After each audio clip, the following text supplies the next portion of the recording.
नमस्कार। आज हम बात करेंगे सर्वोच्च न्यायालय की शक्तियां।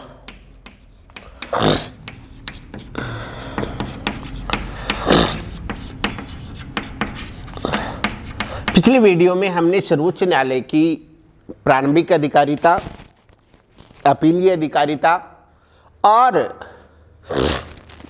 विशेष अपीलीय अधिकारिता, पुनर्विलोकन की शक्ति के बारे में बात की। आज हम बात करेंगे राष्ट्रपति की सलाहकारी शक्तियां।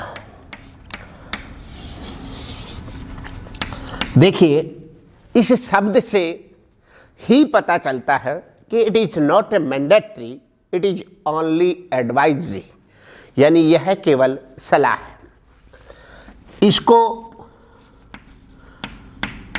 अनुच्छेद 143 में प्रावधान किया गया।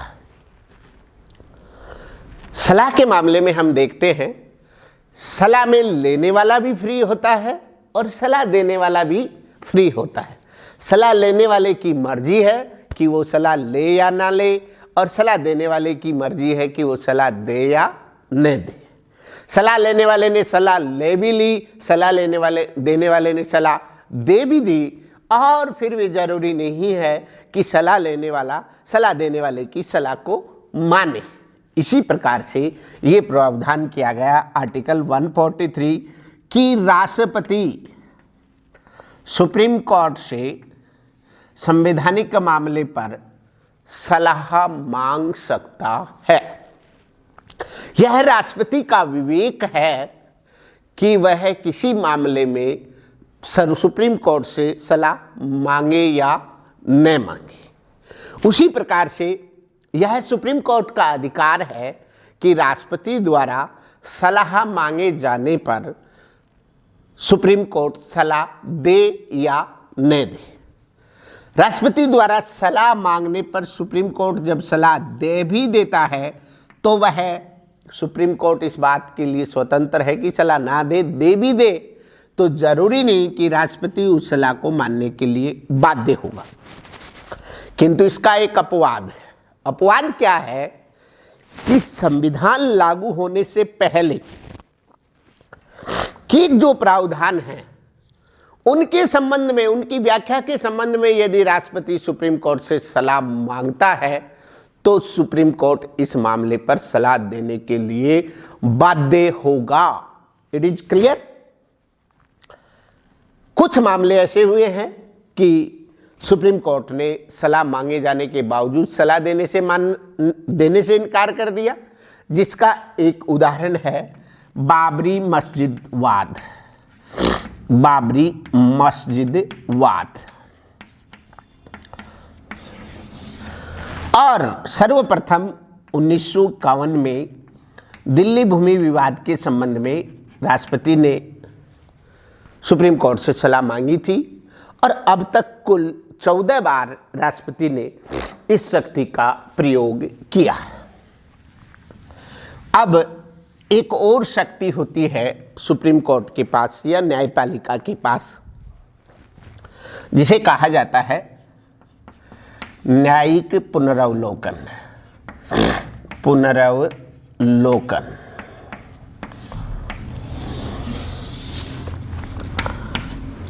देखिए, सबसे पहले इसका अर्थ समझते हैं। न्यायिक पुनरावलोकन का अर्थ क्या है? यह शक्ति किसकी है? न्यायपालिका की। किसके विरुद्ध है? कार्यपालिका और विधायिका के, विधान मंडल। यहां समझने की बात क्या है?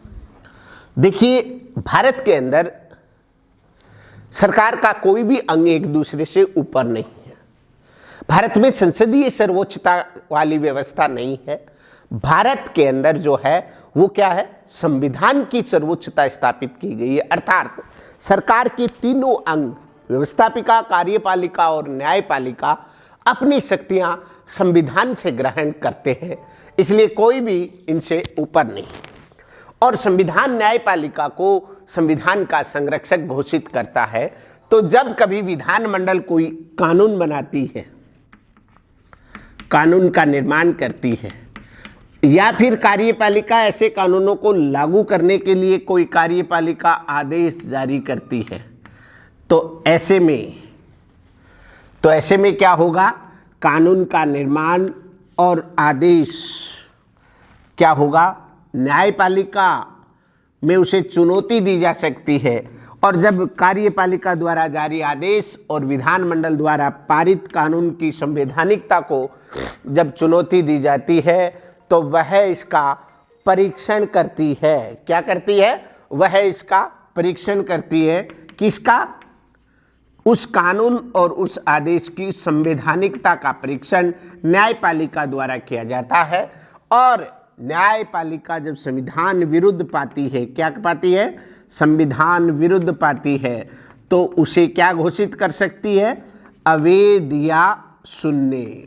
तो न्यायिक पुनरावलोकन किसकी शक्ति है? दोस्तों, न्यायिक पुनरावलोकन न्यायपालिका की वह शक्ति है जिसके आधार पर वह विधानमंडल द्वारा जारी कानून निर्माण एवं कार्यपालिका द्वारा जारी आदेशों की संवैधानिकता का परीक्षण कर सकती है और संविधान विरुद्ध पाए जाने पर उन्हें अवैध या शून्य घोषित कर सकती है। न्यायिक पुनरावलोकन का प्रावधान सर्वप्रथम कहाँ देखने को मिलता है? संयुक्त राज्य अमेरिका में। कहाँ देखने को मिला? संयुक्त राज्य अमेरिका में। 1803 में अमेरिका में एक विवाद हुआ और उस विवाद का नाम है मार्बरी बनाम मेडिसन विवाद। क्या है नाम? मार्बरी बनाम मेडिसन वाद। कब हुआ ये? 1803 में हुआ। और इस वाद में क्या किया गया? इस वाद में किया गया क्या कि न्यायाधीश मार्शल ने न्यायिक पुनरावलोकन का सिद्धांत पारित किया कि संविधान की रक्षा करना न्यायपालिका का दायित्व है। यदि कोई आदेश या कानून संवैधानिकता का या संविधान का उल्लंघन करता है तो उसे न्यायपालिका अवैध घोषित कर सकेगी और यहीं से न्यायिक पुनरावलोकन की अवधारणा जन्म लेती है। भारत के अंदर न्यायपालिका का प्रावधान संयुक्त राज्य अमेरिका से लिया गया है। यद्यपि संविधान के अंदर न्यायिक पुनरावलोकन शब्द का एक बार भी प्रयोग नहीं किया गया है। और यह प्रावधान कहाँ से आया है? अनुच्छेद 13 में मिलता है। 13 में क्या कहा गया है? भाई, अनुच्छेद 13 को न्यायिक पुनरावलोकन का दार्शनिक आधार माना जाता है। क्या कहा गया है अनुच्छेद 13 में? अनुच्छेद 13 में कहा गया है, राज्य ऐसा कोई कानून नहीं बनाएगा जो संविधान के भाग 3 में प्रदत्त अधिकारों का उल्लंघन करता हो, और यदि वह कोई ऐसा आदेश या कानून पारित करता है तो वह आदेश उल्लंघन की सीमा तक अवैध होगा। That is the base of the न्यायिक पुनरावलोकन। देखिए, न्यायिक पुनरावलोकन न्यायपालिका 2 सिद्धांतों के आधार पर करती है। वो क्या है? विधि द्वारा स्थापित प्रक्रिया, विधि द्वारा स्थापित प्रक्रिया और विधि की उचित प्रक्रिया। संयुक्त राज्य अमेरिका में विधि की उचित प्रक्रिया को अपनाया था मार्शल लॉ ने। देखिए, क्या है विधि द्वारा स्थापित प्रक्रिया और विधि की उचित प्रक्रिया? विधि द्वारा स्थापित प्रक्रिया जो है वो क्या है?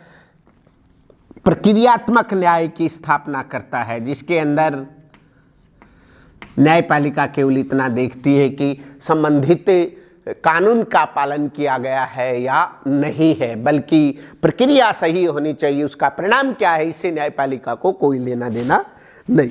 विधि की उचित प्रक्रिया जो है वो तात्विक न्याय की स्थापना करती है। किसकी? तात्विक न्याय की स्थापना करती है, जिसके अंतर्गत ये देखा जाता है कि न केवल प्रक्रिया उचित हो बल्कि परिणाम भी उचित होना चाहिए। यदि परिणाम नहीं उचित आ रहा है तो उस प्रक्रिया को बदल दिया जाना चाहिए। क्या कर दिया जाना चाहिए?